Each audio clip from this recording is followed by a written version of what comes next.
How cricket was really invented, the untold story.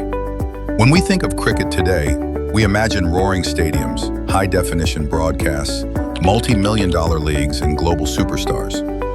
But the game's origins? They're far humbler and far more mysterious than many realize. Cricket didn't just appear one day with padded players and wooden bats. It grew slowly, awkwardly, from forgotten pastures and folk games to a global sporting empire. And the truth is, much of what you know about cricket's beginnings is only part of the story. So grab your cup of tea, because this is the untold story of how cricket was really invented. 1. Roots in the countryside.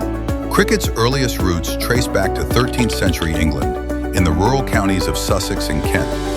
But back then, it wasn't even called cricket.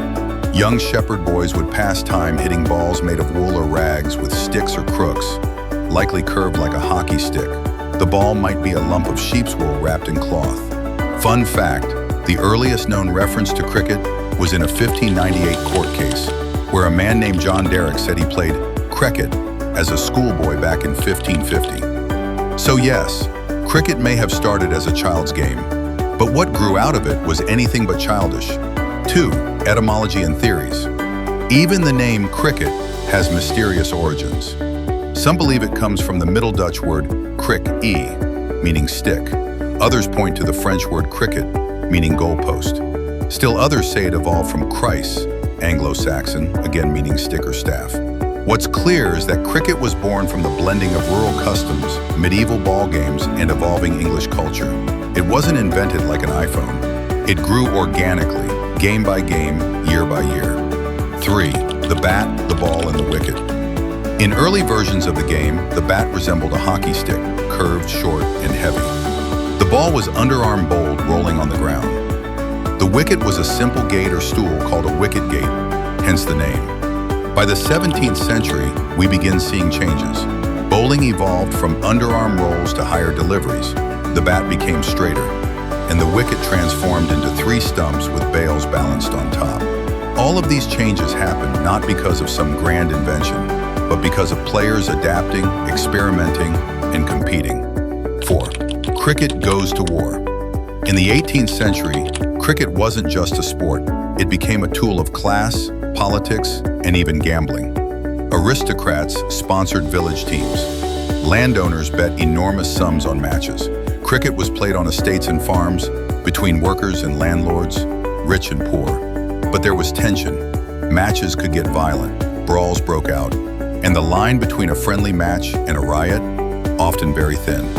Yet this tension fueled evolution. Teams formalized rules, clubs were created, standards were agreed upon. And so the gentleman's game emerged. 5. The MCC and the birth of modern cricket. In 1787, a pivotal moment, the Marylebone Cricket Club, MCC, was formed in London. It became the guardian of the rules, the lawgiver of cricket. The MCC wrote and maintained the laws of cricket, including standard pitch length, 22 yards, number of balls per over, dismissal methods, equipment regulations. This codification took a wild, messy game and turned it into an official sport. Yet even the MCC wasn't all-knowing. Many rules changed due to trial and error. Players pushing boundaries like round arm and overarm bowling, which were illegal until players broke tradition and forced the law to adapt. As the British Empire expanded, it exported cricket like it exported tea and the English language. India, introduced by colonists in the 1700s. Locals took to it quickly, especially in Mumbai. Australia adopted it in the early 1800s. By 1877, Australia played England in the first ever test match.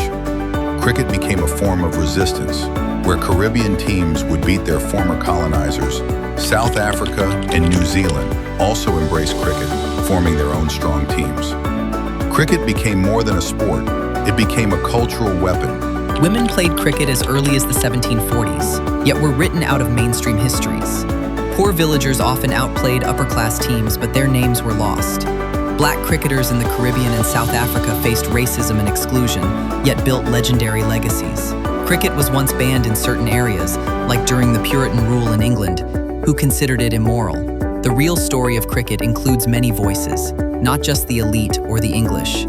The cricket is part and received a new ways to revealed and in serious feature of scary, it's gonna send the last stake. What this speed as the braffen by leaving people in South Africa. Cricket in the 21st century. From dusty fields to billion-dollar stadiums, cricket has evolved in ways no one predicted. T20 cricket has changed how the game is played and consumed. India has become the financial powerhouse of the sport. Women's cricket is finally gaining the recognition it deserves. Cricket remains what it always was, a game of rhythm, timing, and human spirit. What cricket isn't just a game of bat and ball, it's a game of the mind. You don't just play the opponent, you play the conditions, the crowd, your own nerves. That's why cricket has lasted, not because of rules, but because of storytelling, ritual, and the ever-changing dance between bowler and batter. So how was cricket really invented? Not in a single year, not by a single person, not even by one country. It was crafted over centuries by countless people, rich and poor, men and women, young and old, across farms. The untold story of cricket is the story of us, our curiosity, competition, conflict, and creativity. And the best part? The game is still evolving.